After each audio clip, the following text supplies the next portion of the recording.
Janjimu bersinar, buktikan kau besar. Tiada yang sepertimu, Yesus Tuhanku. Mari sama-sama katakan, bagimu pujian, hormat kemuliaan.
terima kasih. Yang siap lebih lagi untuk memuji dan memuliakan nama Tuhan di tempat ini. Sama-sama dengan saya katakan amin. Shalom. Shalom. Shalom anak muda. Haleluya. Semuanya bersuka cita. Amin. Amin. Siapa kita? Kita siapa?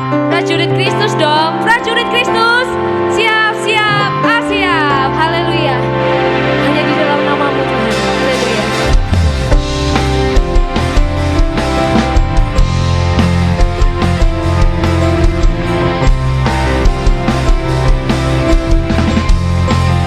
Mari sama-sama katakan.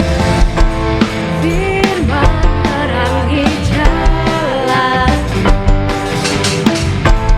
bisa iman di setiap waktu.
Haleluya.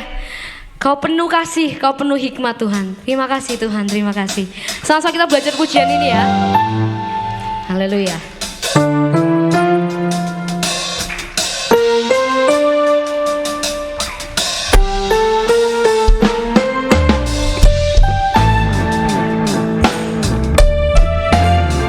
Sama-sama kita goyang sedikit ya.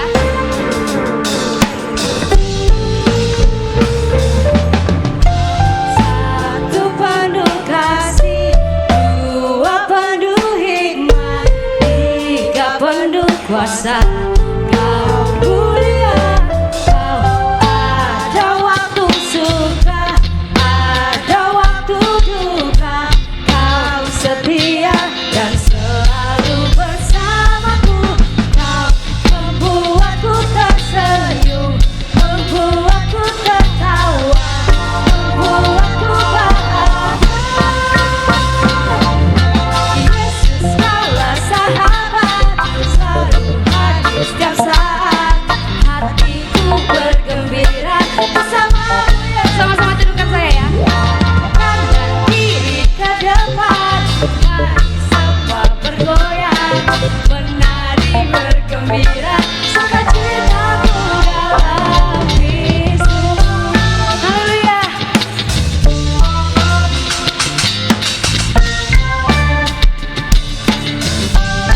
Sama-sama katakan.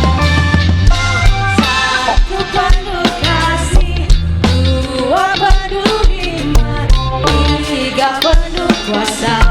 Kau mulia, kau ada waktu suka, ada waktu duka, kau setia dan selalu bersamaku, kau membuatku tersenyum, membuatku tertawa, membuatku bahagia. Sama-sama. Yesus kaulah sahabat, selalu hadir setiap saat hatiku bergembira bersamamu Yesus. Sama-sama yuk.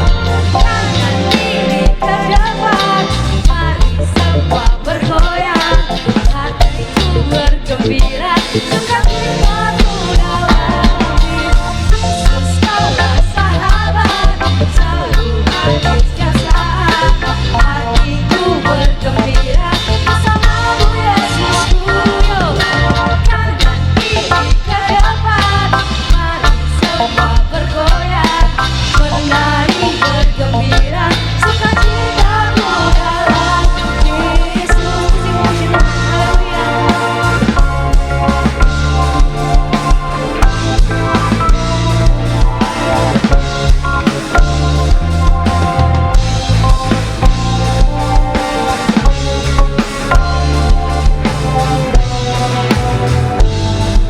Katakan Yesus kaulah sahabat.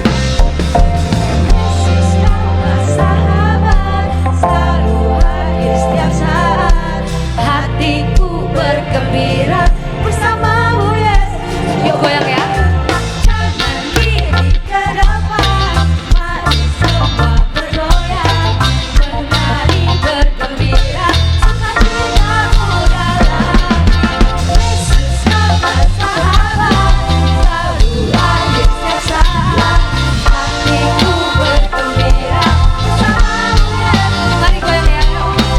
Kanan kiri ke depan, mari semua bergoyang, menari bergembira, sukacitaku dalam Yesus.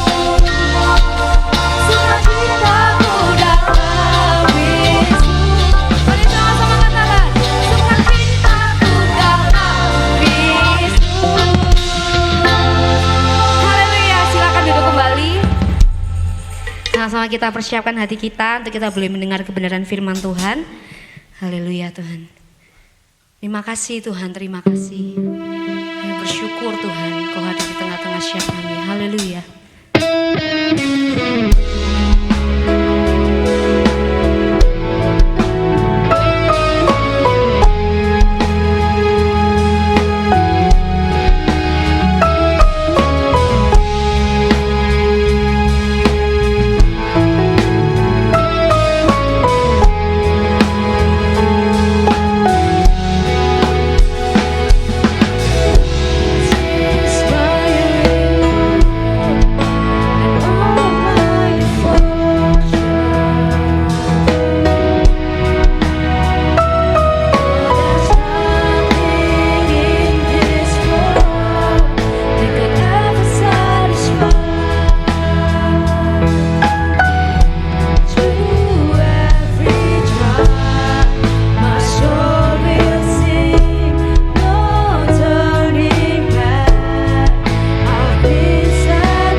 jadi kami mengerti bahwa hidup kami ini kesempatan yang dari Tuhan. Jadi kami memahami bahwa hidup kami ini milik Tuhan. Siapa kami di hadapan-Mu Tuhan? Kami bukan apa-apa tanpa Tuhan. Tuhan yang beranugerah buat setiap kami. Tuhan yang terus memperlengkapi setiap kami. Terima kasih Tuhan Yesus, terima kasih. Biarlah pujian kami siang hari ini Tuhan, semuanya boleh menyenangkan hati Tuhan. Boleh benar-benar lahir dari hati kami. Dan kami juga boleh belajar menghidupi firman Tuhan dalam kehidupan kami sehari-hari. Kalau sebentar Tuhan, kami akan sama-sama dengar kebenaran firman-Mu. Bicaralah buat setiap kami melalui hamba-Mu Tuhan. Tuhan yang sudah pilih, Tuhan yang perlengkapi dengan kuasa-Mu, dengan hikmat-Mu Tuhan. Terima kasih Tuhan Yesus, terima kasih. Kami siap dipenuhi oleh kebenaran firman Tuhan. Dan Tuhan yang memampukan kami untuk kami boleh melakukan kebenaran firman Tuhan dalam kehidupan kami sehari-hari. Terima kasih Tuhan. Di dalam nama Tuhan Yesus Kristus, kami sudah berdoa mengucap syukur. Haleluya. Amin.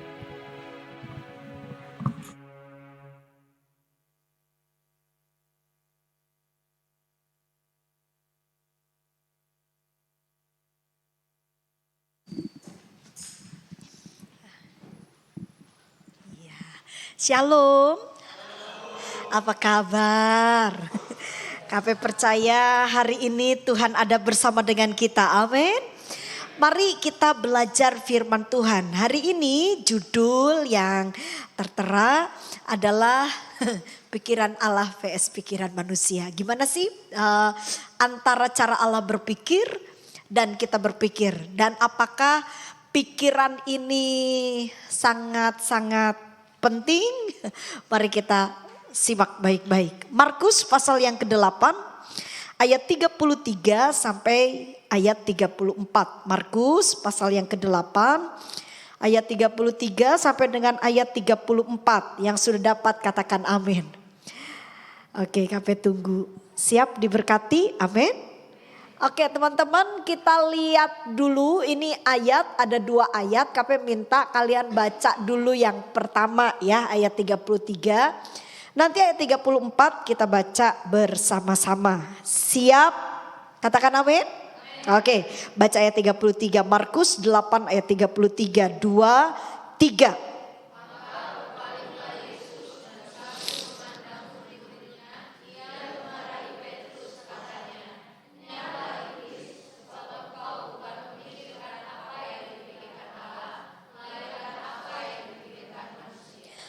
Dua, sama-sama ya.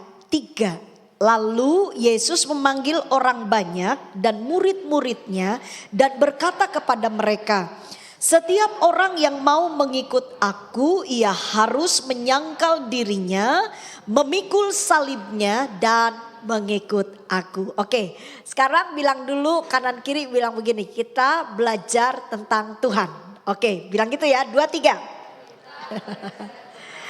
Nah, kalau kita belajar tentang Tuhan, kita juga harus mulai belajar tentang cara berpikirnya Tuhan. Teman-teman coba lihat baik-baik ya.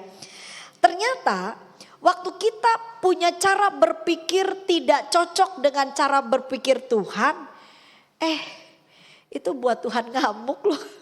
Lihat Tuhan Yesus, dibilang gini, nyah iblis, gak enak banget ya kalau kita disamakan sama setan, bener gak? Kalau satu kali gitu ya Tuhan marah, ini yang dimarahin sama Tuhan kan Petrus. Siapa Petrus? Murid Tuhan Yesus dong. Kalau kita lihat-lihat Petrus itu bukan orang sembarangan. Ya, dan Petrus itu seorang yang bisa dikategorikan dipakai Tuhan. Tapi akhirnya diamukin tuh sampai disamakan dengan setan. Kenapa? Karena dia punya cara berpikir yang tidak cocok dengan cara berpikir Tuhan. Teman-teman, pikiran ini memang sangat-sangat mengontrol penuh kehidupan kita. Setuju gak? Kalau kalian berpikir negatif dengan orang yang ada di sebelahmu, coba lihat. Ada orang gak di sebelah kamu? Coba dilihat, dipandang wajahnya gitu ya. Gini-gini teman-teman. Waktu kita berpikir yang jahat, berpikir yang negatif, itu bisa mempengaruhi seluruh kondisi kita. Benar? Gini, kamu mikir gini, Iki temenku nih ojo-ojo pencuri. Coba. Saat kita punya pikiran yang tidak tepat ya, tidak cocok dengan pikiran Tuhan, maka sikap kita pun tidak akan menghasilkan sesuatu yang baik. Setuju? Nah, jadi hayu ya, siang ini kita mau belajar.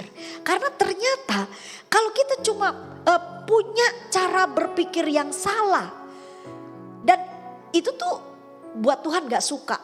Tuhan gak seneng banget. Terus dampaknya apa? Sampai Tuhan bilang ini pikiran kamu tuh pikiran manusia gitu loh. Tapi di sini kami mau tanya siapa yang manusia? Cuma Tuhan bilang gini, kamu manusia tapi jangan kita pikirannya itu tidak cocok dengan cara berpikir Tuhan. Kami akan coba untuk sedikit menjelaskan sama teman-teman. Jadi kenapa sih si Petrus itu kayak gitu? Sebenarnya jangan dulu kita berpikir negatif juga sama Petrus ya. Karena gini-gini. Jadi di ayat-ayat pertama tuh di perikop itu ternyata Tuhan itu lagi bernubuat.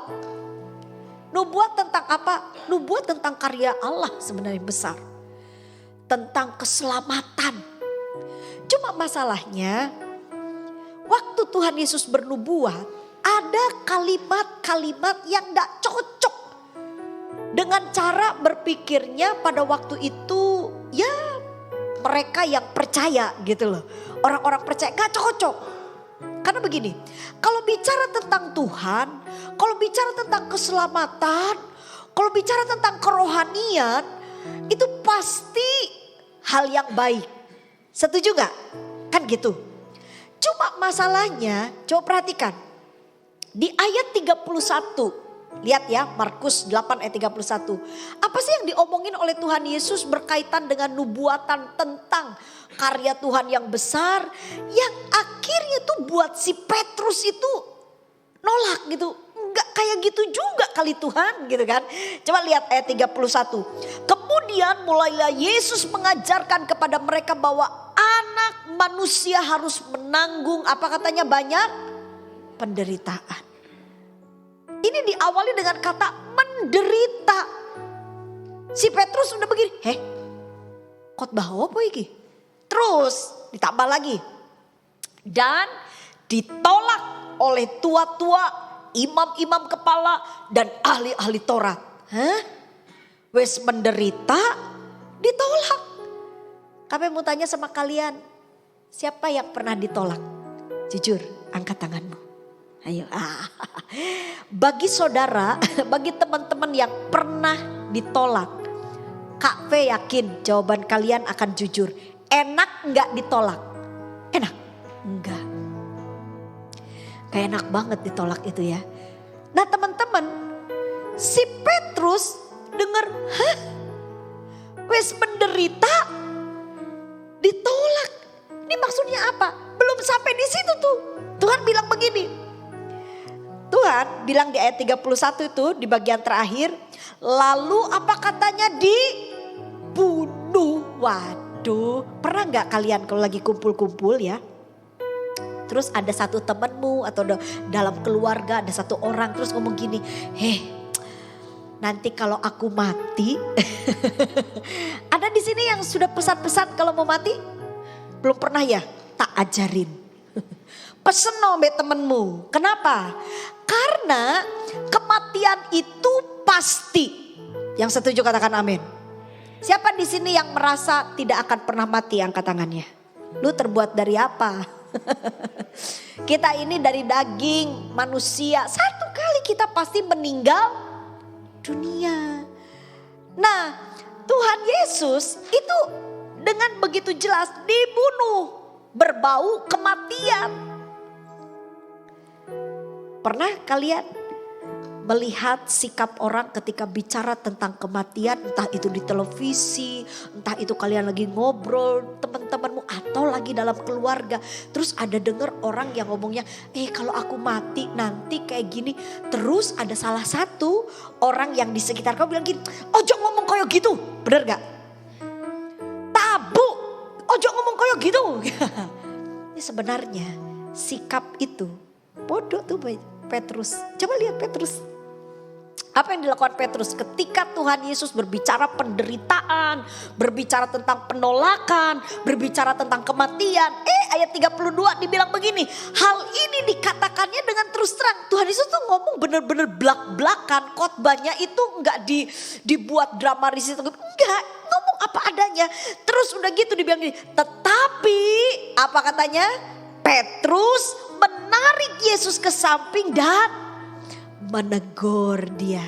Ya, menegur itu bukan ngamuk ya, dalam bahasa aslinya kata menegur itu artinya Petrus itu mengungkapkan ketidak pas gitu. Jadi hati yang tidak cocok, hati yang tidak setuju dengan apa yang dinyatakan oleh Tuhan Yesus. Ya, diterjemahkan dalam bahasa kita menegur. Sedangkan kalau kata menegur dalam budaya kita Indonesia kan kayak seperti marah-marahin, bener ya? Oh gitu, enggak gitu. Jadi Petrus itu menarik Yesus ke samping dan mengungkapkan rasa ketidakcocokan atau ia menyampaikan rasa enggak pas lah Tuhan ngomong kayak gitu. Jangan ngomong kayak gitu di depan orang banyak gitu loh. Teman-teman, dan apa hasilnya? Apakah Tuhan Yesus bilang oke, aku percaya. Mungkin Petrus tuh bilang begini, Tuhan aku nih sayang kamu loh. Tuhan janganlah Tuhan itu kayak seperti Tuhan itu ingin menyiksa diri sendiri. Gak boleh kayak gitu. Ternyata pemikiran yang menimbulkan mungkin Petrus maunya, mungkin ya Petrus maunya itu Tuhan Yesus bilang, Petrus kamu tuh murid yang sangat mengasihi aku. Kamu simpati banget sama aku. Enggak. Tuhan Yesus ngamuk malahan. Ya terus, enyah engkau iblis. Nah coba pernyataan Tuhan Yesus bilang gini. Enyah iblis sebab engkau bukan memikirkan apa yang dipikirkan Allah. Teman-teman, jaga pikiran kita. Siapa mau sukses katakan amin. Siapa kepengen masa depanmu penuh dengan harapan. Oke. Bilang kanan kiri, didengerin gitu loh khotbahnya. Dipahami gitu ya. Coba perhatikan baik-baik. Jadi kalau KP perhatikan, pikiran manusia, pikiran Allah. Apa sih yang paling dominan yang sangat-sangat bertolak belakangnya? Cuman satu sebenarnya, pikiran manusia itu gak mau susah. Setuju? Coba baca. Pikiran manusia gak mau susah. Gak mau menderita. Apalagi udah bicara tentang kematian. Waduh, kita kan masih muda. Ngapain gitu ngomongin kematian. Tapi teman-teman tahu, ketika mewabahnya masa pandemi, berapa banyak anak-anak muda yang hilang nyawanya. Ya kalau mereka udah dipersiapkan. Bayi sekarang yang sedang betul-betul booming, sebuah penyakit itu sedang betul-betul menghinggapi anak-anak kecil. Sesak nafas segala macam ya. Dan anak-anak bayi sekarang yang baru dilahirkan itu Kak Ave coba membaca artikel. Banyak sekali anak-anak bayi yang dilahirkan dengan tidak normal. Dan ketidaknormalannya itu bukan hanya di dalam tubuh fisiknya. Tapi yang dominan adalah syaraf. Ya, jadi banyak bayi yang dilahirkan dengan kondisi syaraf yang mengontrol seluruh organ tubuhnya itu tidak terlalu baik. Teman-teman, hari-hari ini banyak hal yang perlu kita pelajari. Tapi dengar baik-baik, firman adalah jawaban kita. Amin. Nah, jadi apa sih pikirannya Allah? Kalau tadi kita lihat pikiran manusia, dia tuh gak mau susah. Manusia itu gak mau susah. Manusia itu pada dasarnya hanya mencari kesenangan atau ketentraman secara jasmani. Ya pokoknya aku seneng gitu. Buat aku susah, aku nih ke gereja, aku nih melayani, aku nih kan percaya sama Tuhan Yesus. Aku cinta Tuhan Yesus supaya hidupku tuh nyaman. Kenyamanan. Tetapi cara berpikirnya Allah, coba perhatikan ayat 34. kata Yesus. Lalu Yesus memanggil orang banyak dan murid-muridnya dan berkata kepada mereka, setiap orang yang mau mengikut aku. Fokusnya kepada keselamatan. Kalau pikiran manusia fokusnya pada kesejahteraan, kenyamanan hidup. Sedangkan pikiran Allah fokusnya kepada keselamatan jiwa. Amin. Bukan kenyamanan jiwa, tapi keselamatan jiwa. Oke, sekarang kita akan belajar. Jarene Tuhan itu katanya pikirannya itu pokoknya fokusnya kepada keselamatan. Terus gimana caranya? Jadi teman-teman, buat Tuhan apapun yang kita lakukan. Lagi kalian ujian, lagi kalian mencari pekerjaan, lagi kalian mencari jodoh. Di pikirannya Tuhan, yang Tuhan mau, apa yang harus ada dalam pikiran kalian adalah kembali pada satu titik, keselamatan jiwa. Kalian mau kerja silakan, mau kuliah, mau sekolah, mau mengejar nilai-nilai baik silakan, mau cari pacar, mau cari jodoh apa kek, monggo. Tapi ingat, dasari semuanya itu dengan satu kata, keselamatan jiwa. Amin. Bagaimana caranya waktu kamu belajar supaya kamu selamat? Ingat, keselamatan tidak ada di luar Tuhan Yesus. Keselamatan hanya ada di dalam Tuhan Yesus.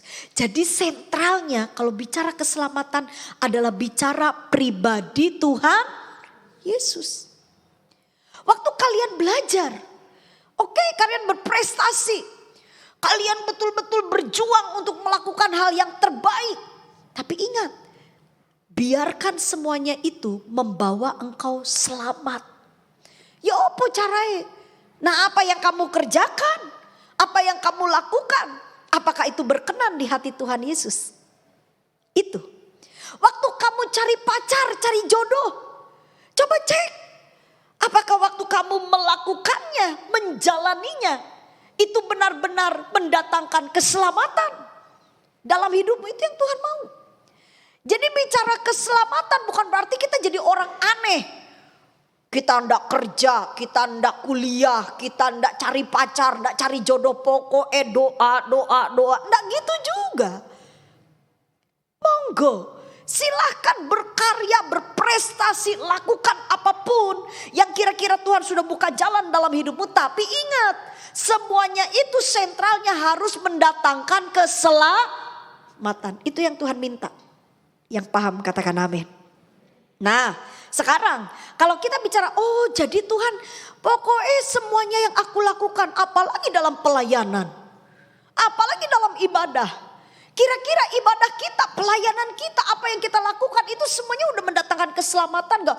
Yuk Bu Vera, Kak Vera nih gimana sih? Yuk pasti toh Kak Vera, kan kita ibadah itu kan memang untuk supaya kita selamat. Tunggu dulu. Ada orang ibadah, ada orang pelayanan, ada orang menabur, ada orang kelihatannya bakti sosial segala macam.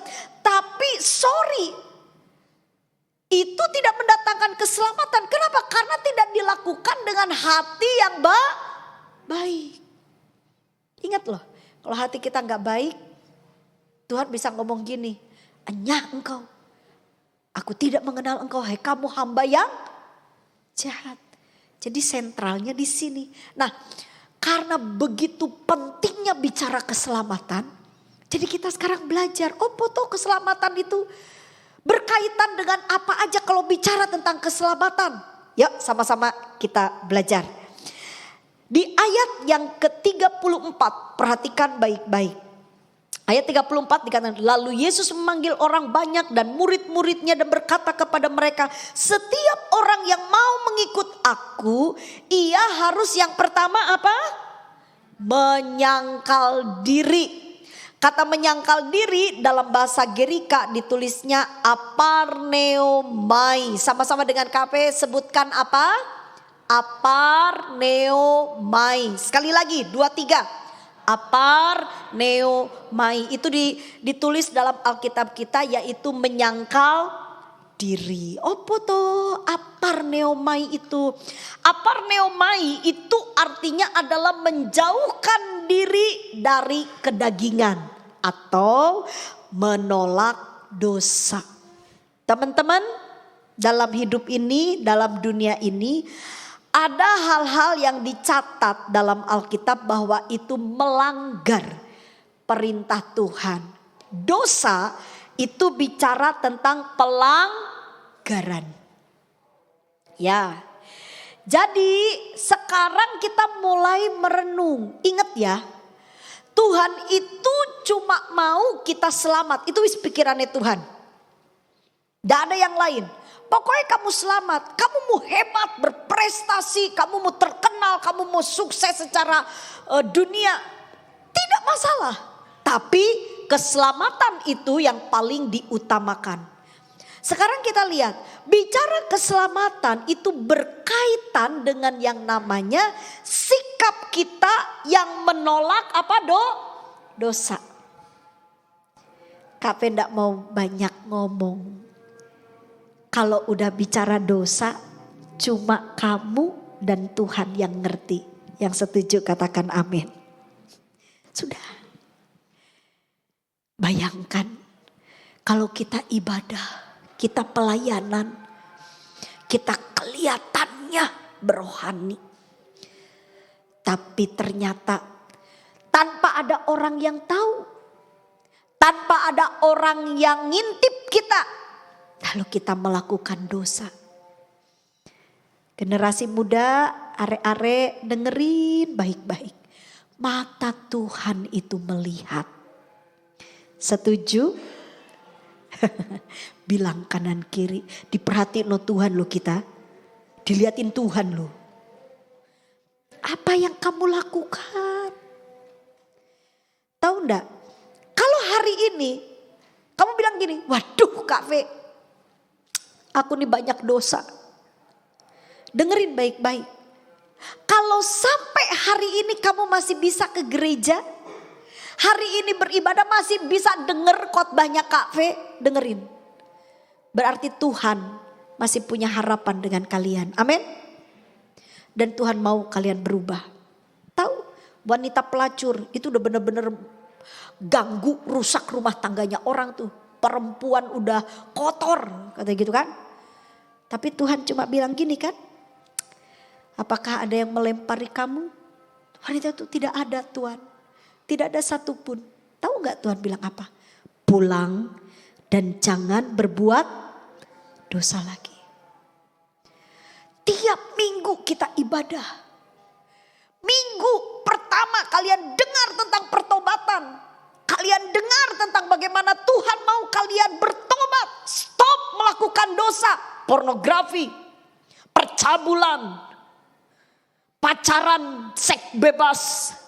Tuhan udah kasih tahu, stop. Hari Minggu kalian datang beribadah. Dengar itu, nangis. Ampuni Tuhan. Pulang, Senin masih kudus. Selasa kudus. Rabu mulai gemeteran. Ketika dekat dengan pacar. Aduh, gak bisa diam ini tangan soalnya ramah. Tangannya ramah banget. Jatuh lagi dalam dosa. Hari Minggu datang lagi beribadah. Aduh Tuhan, aku kalau enggak, kalau aku enggak onani aku enggak bisa tidur. Itu udah bagian hidupku Tuhan. Masa Tuhan enggak tahu? Tuhan bilang ngertilah aku. Kan kira enggak ada orang waktu kamu melakukan. Gak ada orang, gak ada yang lihat. Kan tak kasih tuh. Makanya ada satu kali kan ada bagus juga sih artikel ini. Ada seorang hamba Tuhan katanya jemaatnya tanya. Tuhan Pak Pendeta boleh enggak saya berbuat dosa? Terus pendeta bilang boleh. Jemaatnya jadi tapi ada syarat. Syaratnya apa Pak Pendeta?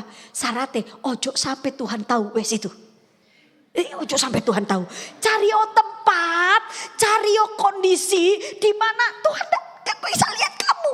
Wah, Ya angel Pak Pendeta, mata Tuhan di mana-mana Tak tanya, di kamar mandi ada Tuhan? Ada, makanya kalau di kamar mandi ojo main-main. Kalau pas ngeden, bilang gini, terima kasih Tuhan, lu itu bagus tau. Ada orang dia bisa ke belakang itu sampai perutnya harus disuntik 2 juta baru bisa. Apapun yang kita lakukan dimanapun. Di kuburan ada Tuhan Yesus enggak? Ada. Masuk mikir di kuburan kuntilanak tok. Tuhan Yesus ada. Tapi tak kasih tahu sama kalian. Dimanapun kalian berada. Bayangkan ya. Kalau di tempat-tempat yang kata kita di situ banyak setannya, di situ ada Tuhan. Apalagi di gereja. Amin. Makanya kalau kau di gereja dengerin khotbah, yo liaten, diperhatikan. Bukan untuk supaya kafe seneng, bukan. Karena mata Tuhan melihat jarene mau diberkati. Lah ibadah lagi pujian. Nyanyi gak jelas. Kayak ikan koki. Gak nyanyi tapinya. Lagunya anyar. Lagu baru. Lah ya kan ada layar. Lah ini layar LED nih. Ada di gereja ini buat apa? Buat pajangan. Ini layar ini dibeli. Teman-teman. Ini semua ya yang namanya multimedia atau segala macam. Itu gak ada yang harganya 100.000. Bilang kanan kiri. Gak ada yang murah. Kalian tahu nih musik ini. Cobaan. Hitungan ya. Ini harganya piro. Coba. Totalen.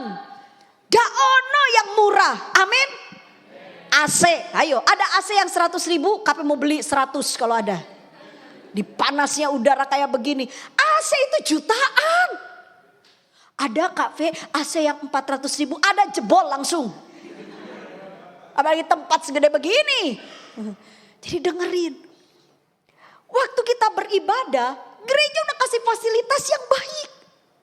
Ojo ada alasan, dak bisa nyanyinya. Nah kan ada layar. Kenapa matamu buta? Kan bisa baca gitu kan. Coba perhatikan. Worship leadernya udah mari kita ke kanan, ke kiri, ke depan.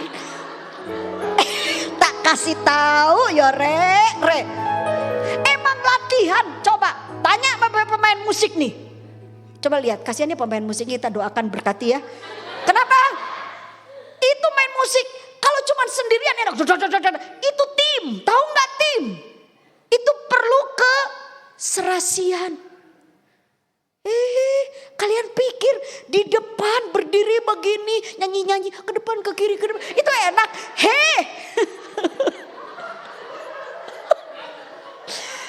Yang di depan udah latihan berdoa, konsentrasi hati dan pikiran supaya masih mimpin tapi bisa menyentuh hati Tuhan. Kalian pikir gampang? Yang pelayanan udah jor-joran kalian nyanyi. Tahu gak tuh malaikat pengennya motok truk gitu. Terus malaikatnya evaluasi di surga. Gimana tuh anak-anak muda itu yang ada di GPP sepanjang? Iyo ya tak pitek itu ya. Ayo. Jadi hari ini kita mau belajar. Apapun yang kita lakukan, ingat sadar mata Tuhan melihat. Lakukan dengan segenap hati. Makanya perhatikan, bicara keselamatan, ingat itu bicara di mana hidup kita harus benar. Amin. Ojo langgar, udah ada aturan. Aturan dari Tuhan, lakukan itu. Jangan hidup dalam dosa. Ya, KP percaya hari ini Tuhan sayang kalian. Kalau Tuhan masih bilang, ojo dalam dosa nak. Bukan berarti Tuhan ngamuk. Enggak, sayang itu Tuhan. Stop ya, jangan berbuat dosa lagi. Kau udah tahu itu salah, stop. Ada di sini lagi ngambek sama temennya. Kalau kita benci teman itu melanggar firman apa enggak? Bilang kanan kiri itu dosa gitu. Tapi Kafe enggak tahu. Kafe enggak ngerti temanku itu. Bu, nyakiti pusing Kak Fe. Dia kalau ngomong, aku mah udah kesel sama dia gitu. Kak Fe tahu 100.000 itu loh dari kembaliin duitnya. Ampun. Dengar baik-baik ya.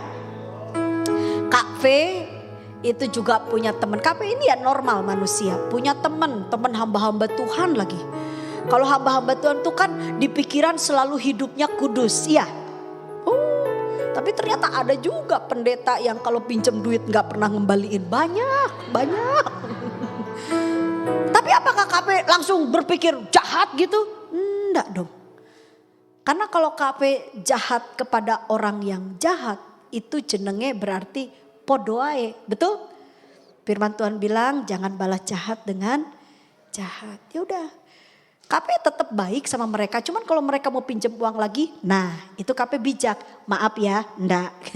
Kalau kamu mau pinjam, kembaliin dulu yang dulu itu, baru tak pinjemin. Itu jenenge bijak. Tapi kalau sebenarnya dia pinjam uang, apa kamu? Wah itu namanya Kak Fe jahat.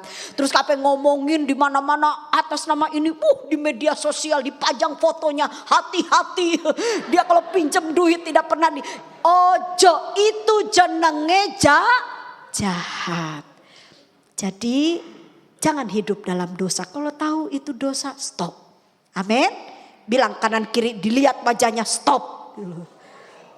Ojo berbuat dosa gitu ya. Kedua, jadi menyangkal diri itu tidak hidup di dalam dosa. Kedua dikatakan begini, memikul salib. Nah, opo iki memikul salib? Karena Tuhan tuh sangat-sangat jelas. Kalau kamu mau mengikut aku, kamu harus menyangkal diri dan memikul salib. Semua ini berkaitan dengan keselamatan. Apa itu memikul salib? Memikul salib dalam bahasa asli ditulisnya airo. Sama-sama dengan Kak Fe katakan apa? Sekali lagi. Airo. Apa itu airo? Airo artinya mengambil tanggung jawab. Jadi memikul salib itu bukan berarti kita rame-rame ke Israel terus pikul salib di jalan Via Dolorosa, bukan. Kalian cari di Kediri ada ya? Di Kediri atau di mana itu? Di Kudus itu kan ada saudara kita orang-orang Katolik yang buat apa itu taman ya. Lalu ada ininya jalan Via Dolorosanya. Nah apakah waktu Tuhan bilang gini, memikul salib, ayo Rek besok kita bikin salib gede-gede ya. Terus kita pikul rame-rame, itu maksudnya gimana? Memikul salib, airo artinya bertanggung jawab.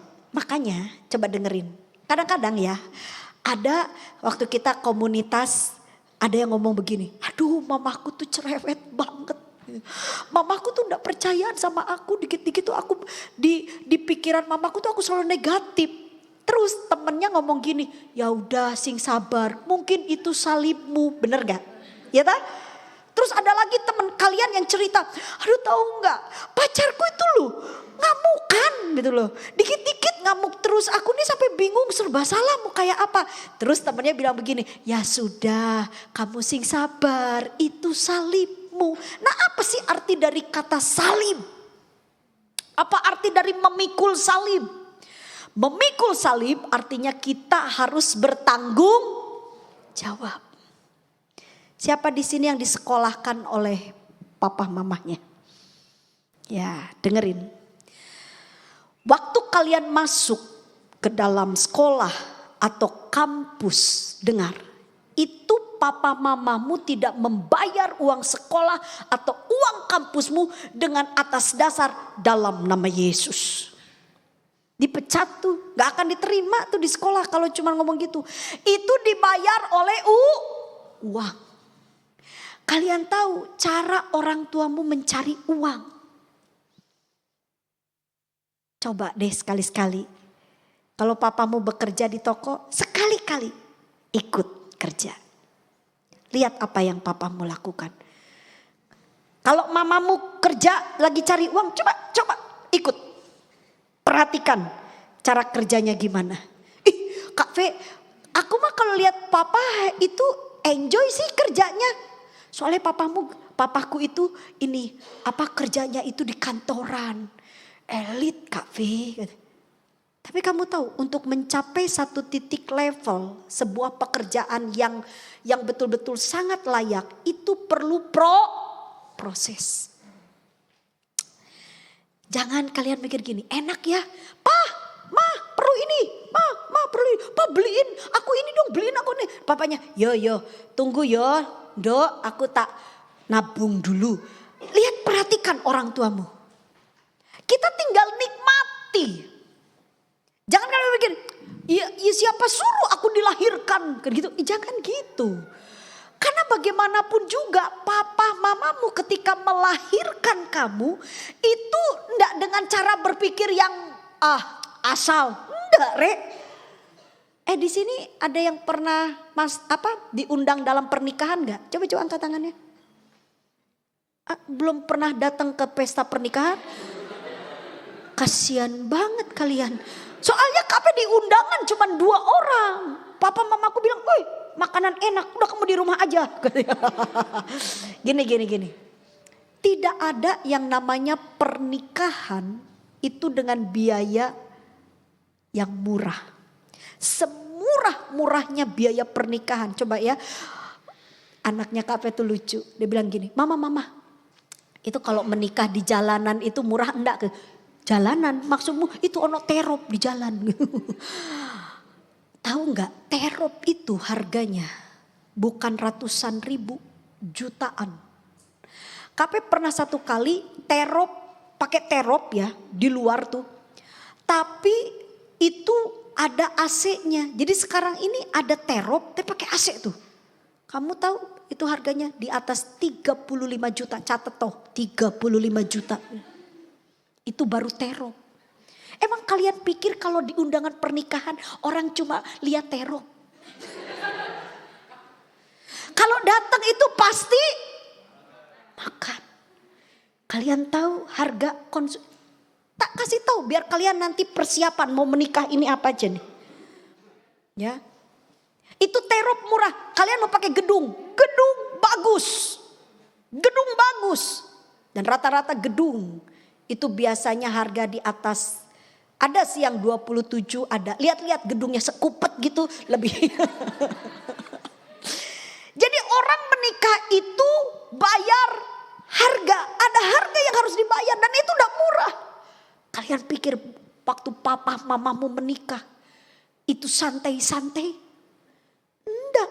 Kalaupun tapi mamaku menikah itu katanya sih gak keluar biaya. Karena kakek nenekku yang bayarin. Iya, tapi coba lihat dari kakek neneknya bagaimana perjuangannya. Nabungnya. Bagaimana mensupport anak-anaknya. Itu gak gampang. Sampai kakek bilang, makanya kalau mau menikah, mau pacaran ya. Mau pacaran tuh mikir dulu. Karena tujuan dari pacaran itu pasti dalam pernikahan. KP saya mah nanti kalau menikah kawin lari. Lu pikir lari-lari di alun-alun?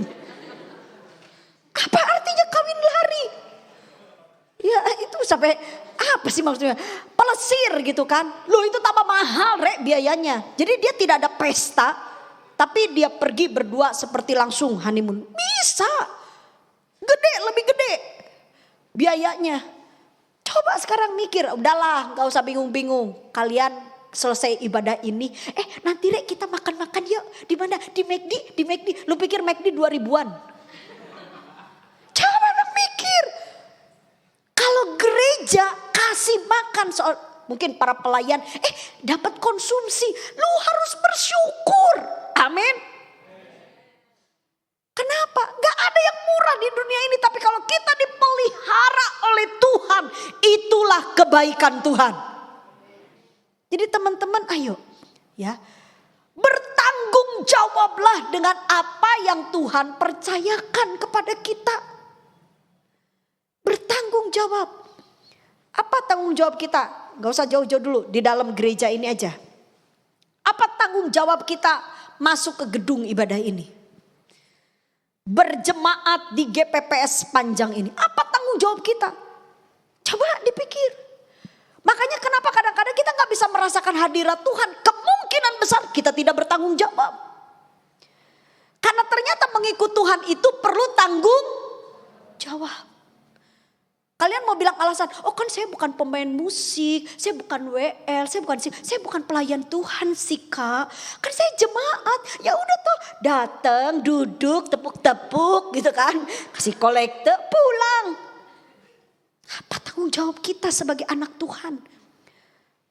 Kadang-kadang KP itu ya, waktu KP bisa duduk di sebuah gereja, nah gereja lokalnya KP kan di Sidoarjo. Waktu masuk, duduk, nyep. Rasa dingin, aduh enak di luar panas, di dalam dingin. Tak lihat tempat duduknya empuk, enak, oh Tuhan terima kasih. Tapi lihat tanggung jawabnya KP apa? Oh iya, gereja ini bisa jadi lebih baik. Kenapa fasilitas ini diberikan kepada kita? Coba nanti satu kali ngobrol lah dengan gembala saudara. Bilang sama Bapak Ibu Gembala, Om Tante. Kenapa Om Tante mendesain gereja ini sebaik ini? Harus ada AC, gak perlu AC. Kipas angin aja, pulang masuk angin semuanya. Kenapa harus dibersihkan, dipel, ditata dengan rapi? Coba apa? Apa hanya karena kamu boleh supaya menarik perhatian kalian dan masuk ke gereja ini? Sampai di situ, tanya Bapak Ibu Gembala. Kalian tahu gak hamba-hamba Tuhan itu kadang memikirkan kenyamanan bagi jemaat supaya apa? Supaya jemaat bisa beribadah dengan baik. Amin. Nah sekarang kita datang, lagi pujian, ngobrol, lagi khotbah. Ya apa sih maksudnya? Jadi kan semua fasilitas diberikan supaya kita bisa beribadah dengan lebih baik.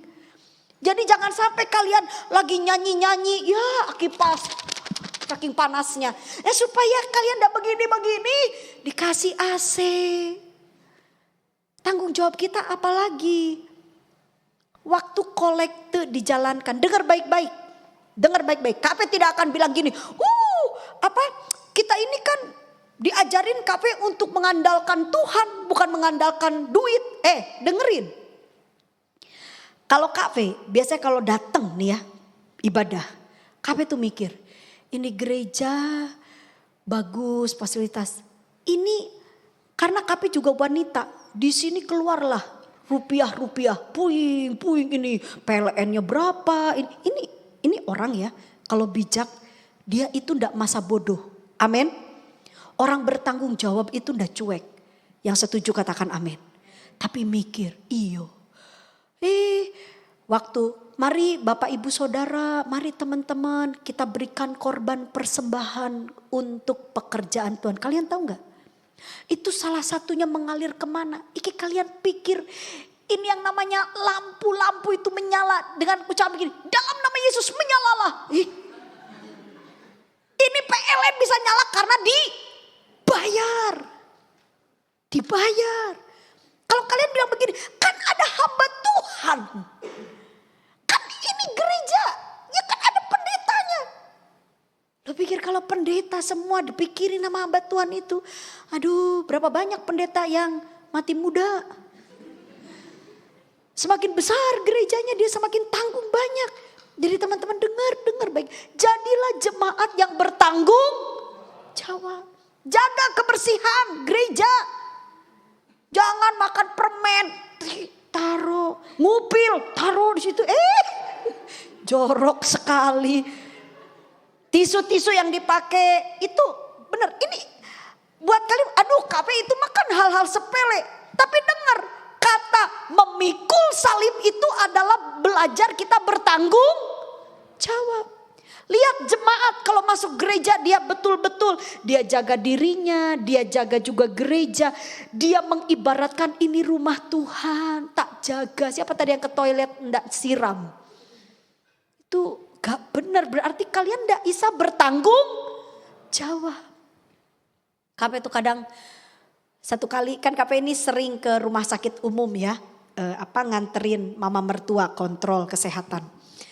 Jadi kalau kalian lihat sekarang rumah sakit umum di Sidoarjo besar ya, bagus sekali. Kalian lihat bahkan bukan hanya rumah sakit, ada beberapa tempat tempat fasilitas umum di Sidoarjo baik di Surabaya. Dan kalau kalian perhatikan, itu fasilitasnya itu bagus. Cuma ngenes hatinya Kak V itu. Udah dikasih fasilitas yang bagus.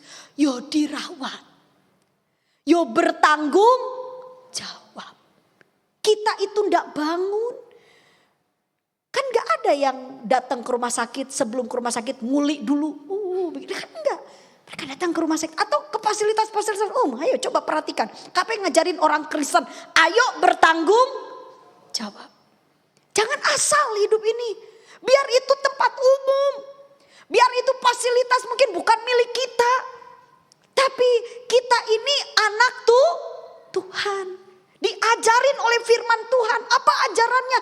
Memikul salib. Apa itu bertanggung jawab? Lihat kalau gereja-gereja bertanggung jawab. KP yakin kota di mana kita berada pasti diberkati oleh Tuhan. Amin. Kenapa? Karena masyarakatnya bertanggung jawab. Fasilitas yang pemerintah sudah sediakan. Jangan dihancurin, jangan dikotorin. Tapi kita sebagai warga yang baik kita harus belajar memelihara. Nih fasilitas nih. Sekali lagi. Coba tanya itu berapa ini harganya. Semua kita di sini. Siapa yang senang memuji Tuhan dengan band yang lengkap? Kalau nggak senang, kami doakan nanti band itunya cuma ketok. Senang kan? Gereja bagus, bersih, pemain musiknya. Tepuk tangan dulu dong buat pemain musik. Wow ya. Kalian tahu enggak? Ini kakak-kakak ada yang guru musik? Oh enggak ada. Luar biasa. Bukan seorang guru musik tapi mau belajar. Coba lihat. Kak P satu kali seneng banget. Ada seorang pemusik dia bilang begini. Saya lagi berdoa nih Kak V. Doa apa? Gitu. Iya supaya Tuhan berikan ada alat yang lebih bagus. Karena nih musiknya udah agak rusak-rusak Kak. Aku lagi berdoa. Bagus sekali. Dia bukan pendeta.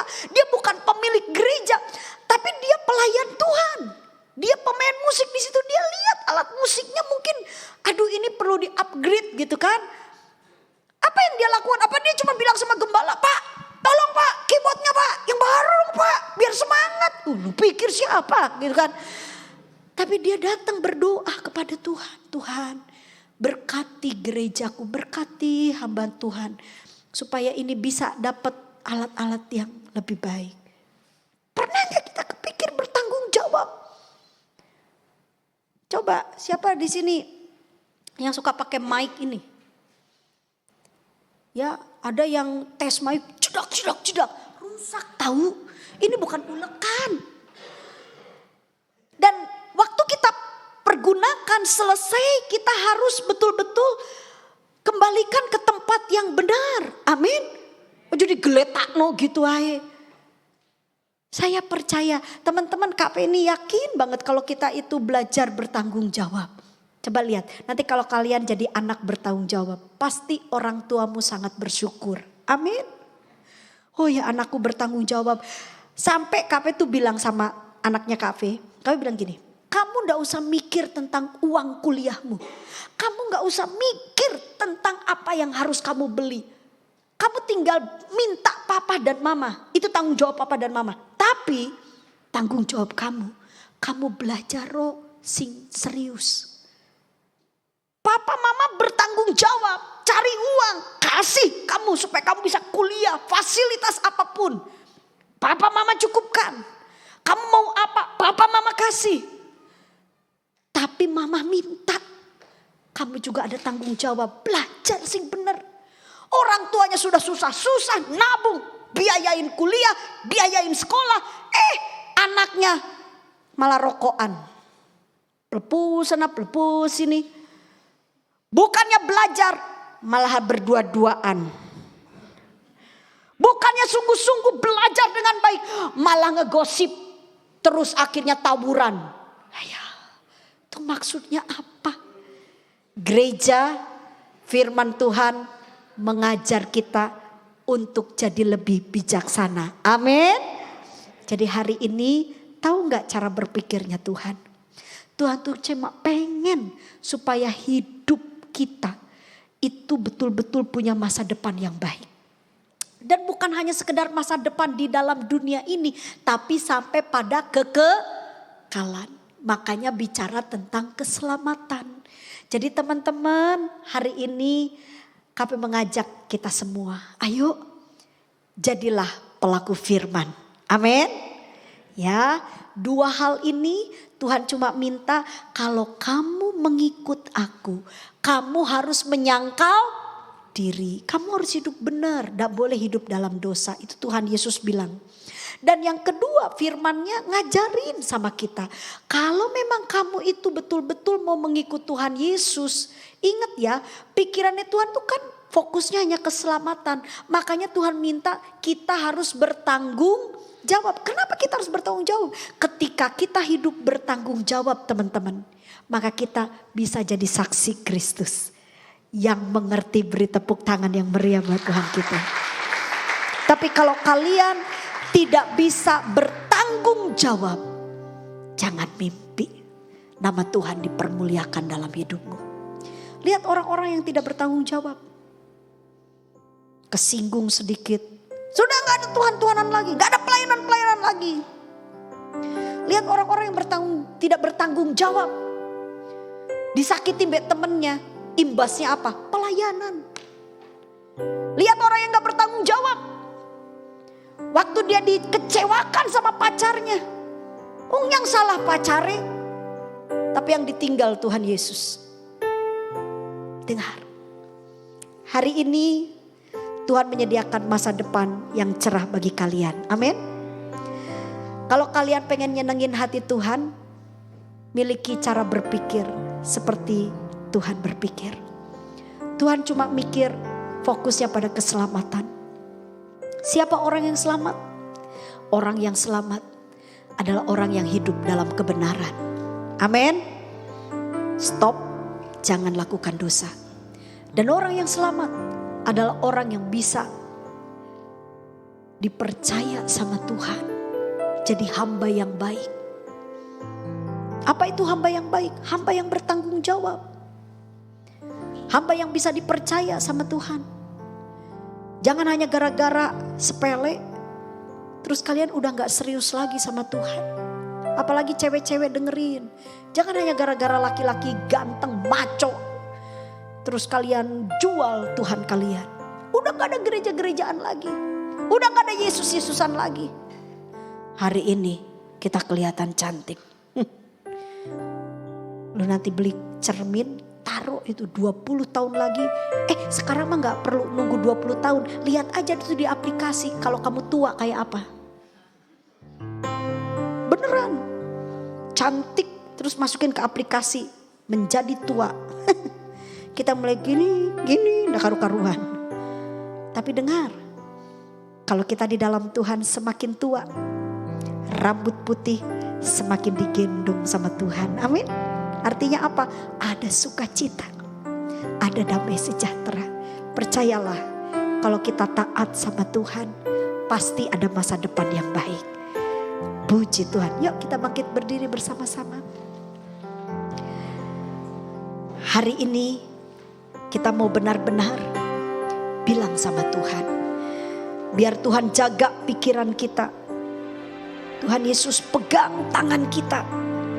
Supaya kita tidak sampai tersesat. Kita tetap ada di jalannya Tuhan. Yesus pegang tanganku. Ku tak dapat hidup tanpa Engkau Tuhan. Makasih Tuhan. Yesus. Yesus pegang erat tanganku.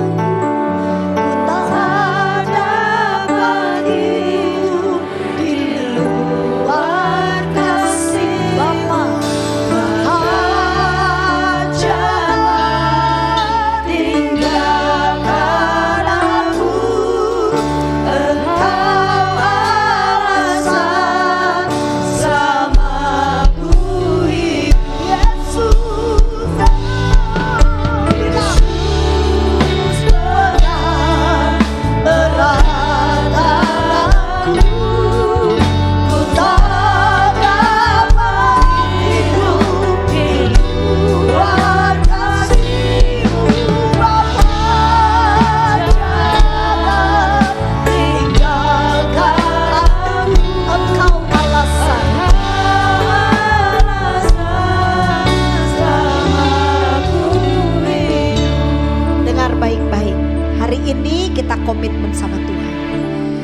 sama Tuhan, kalau aku hidup Tuhan, ini karena anugerah Tuhan. Amin. Ku hidup karena anugerah-Mu. Bilang dari hati kita yang terdalam. Dan ingat, jadilah anak Tuhan yang bertanggung jawab. Jangan hidup dalam dosa. Terus jaga pikiranmu, jaga hatimu, berjalanlah bersama dengan Tuhan. Anak-anak muda, zaman yang kau hadapi bukan zaman yang mudah. Kafe tahu, rintangan yang kau hadapi cukup berat. Kadang-kadang mungkin cara berpikirmu tidak cocok dengan cara berpikir orang tuamu. Kadang-kadang kau mungkin merasa bingung dan merasa boring dengan segala aktivitas yang mungkin tidak mendatangkan sesuatu yang nyaman. Tapi dengar, kalian punya Tuhan. Dan Tuhanlah yang akan menuntun hidupmu supaya engkau memiliki satu kehidupan yang lebih baik. Katakan di hadapan Tuhan, ku hidup karena anugerah. Kami percaya Tuhan, Engkau ada bersama dengan kami. Katakan, karena anugerah.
Teman-teman dengar, Tuhan adalah Bapa yang baik.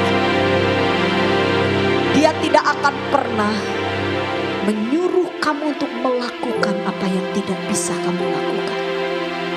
Tapi Tuhan cuma minta untuk kamu percaya kepadanya. Fokuskan hati dan pikiranmu kepada Tuhan.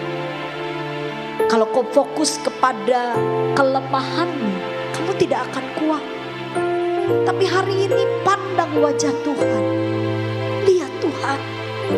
Dia akan menolong kalian untuk keluar dari ikatan dosamu. Kalau mungkin ada teman-teman tanpa orang tahu engkau terikat dengan obat-obat terlarang. Engkau terikat dengan sikap-sikap yang tidak sesuai dengan firman Tuhan. Dengar. Tuhan Bapa yang baik. Dia bukan hakim yang kejam. Kalau semua orang membencimu dan berkata negatif tentang engkau, dengar, Tuhan hanya ingin katakan bahwa kalian adalah milik Tuhan. Dan Tuhan sangat mengasihimu. Tuhan ingin membuat hidupmu penuh dengan harapan. Sebab itu Tuhan berikan keselamatan. Tuhan sudah berjuang, mati hanya untuk supaya kita selamat. Jangan sia-siakan dan jangan ragukan Tuhan.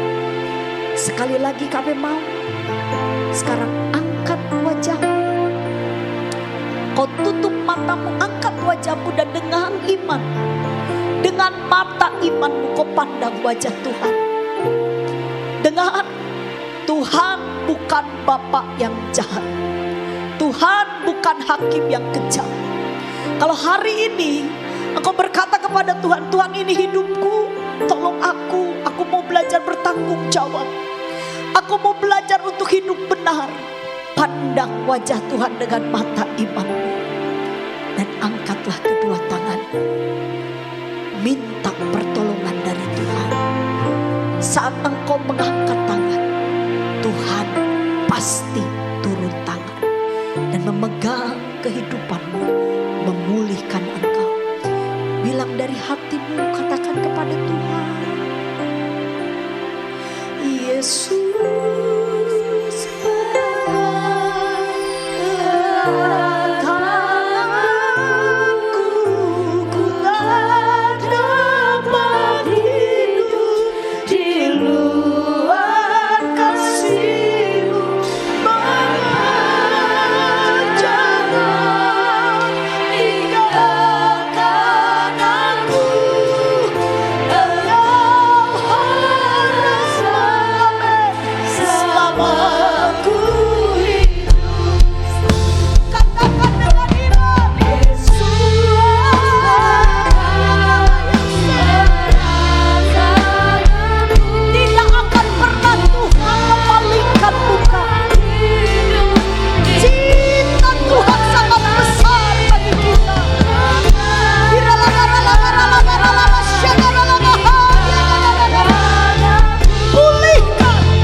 Tangan Tuhanlah yang akan membentuk engkau.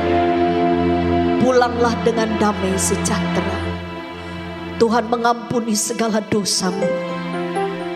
Tuhan memberikan hal yang baik dalam hidupmu. Sekarang, mari tundukkan kepala bersama-sama. Kita akan praktekkan firman Tuhan sebagai jemaat yang bertanggung jawab.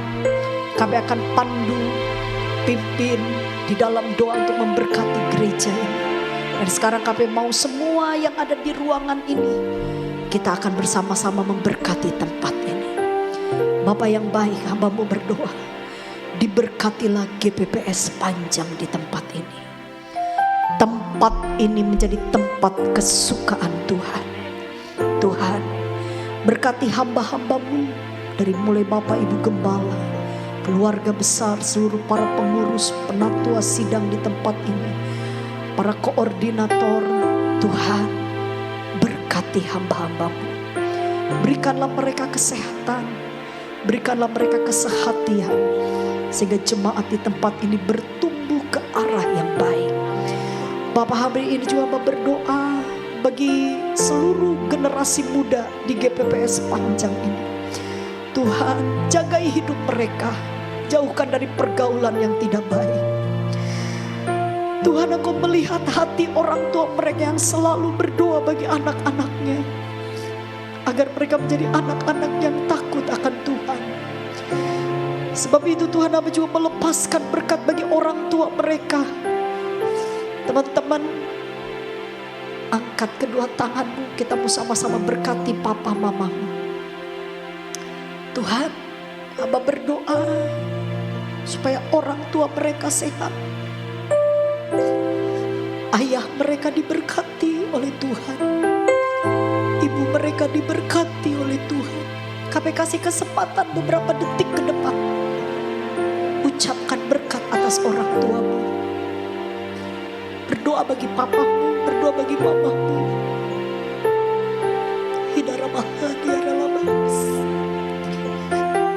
Tuhan akan menolong engkau supaya kau jadi anak-anak yang mendatangkan berkat di tengah-tengah keluargamu. Hamba juga berdoa Tuhan hari ini melepaskan kecerdasan. Jadikan anak-anak muda di GPPS Panjang ini jadi anak-anak yang berkualitas. Di sekolahnya, di kampusnya, bahkan sampai di tempat pekerjaannya. Apapun yang mereka kerjakan Tuhan buat berhasil. Hamba berdoa supaya generasi muda di tempat ini jadi berkat. Jadi berkat dari keluarganya, dari lingkungannya, dimanapun mereka berada. Tuhan, hari ini kami beribadah. Kami mau hal yang baik itu terjadi dalam hidup kami. Terima kasih Bapak yang baik. Sekarang teman-teman, angkat kedua tanganmu, tengadahkan kepada Tuhan, dan terimalah berkat Tuhan. Di dalam nama Allah Bapa, Allah Anak, dan Allah Roh Kudus, yang kita kenal dalam nama Tuhan Yesus Kristus, Tuhan, lepaskanlah berkat-Mu. Deber onia ralamahana yase, deber amatu dianahana yas. Diberkatilah setiap umat-Mu. Diberkatilah hidup rohani mereka. Diberkatilah hidup jasmani mereka. Kemanapun mereka pergi, biarlah para malaikat surga mengawal mereka. Engkau adalah milik Tuhan. Kasih Tuhan mengalir atas hidupmu. Wajah Tuhan yang penuh dengan kasih menyinari kehidupanmu dan memberi engkau damai sejahtera. Terimalah berkat Tuhan dengan iman. Jika engkau tidak menyimpang ke kanan atau ke kiri, baiklah keadaanmu. Di dalam nama Tuhan Yesus kami terima berkat Tuhan dengan iman. Kami terima berkat kesehatan, berkat kecerdasan, berkat yang melimpah, dan berkat atas masa depan kami. Kami percaya masa muda kami diberkati oleh Tuhan. Kami sukses, kami diberkati oleh Allah. Di dalam nama Tuhan Yesus Kristus kami terima berkat Tuhan dengan iman. Semua yang sudah diberkati katakan amin. Tuhan Yesus memberkati. Selamat siang.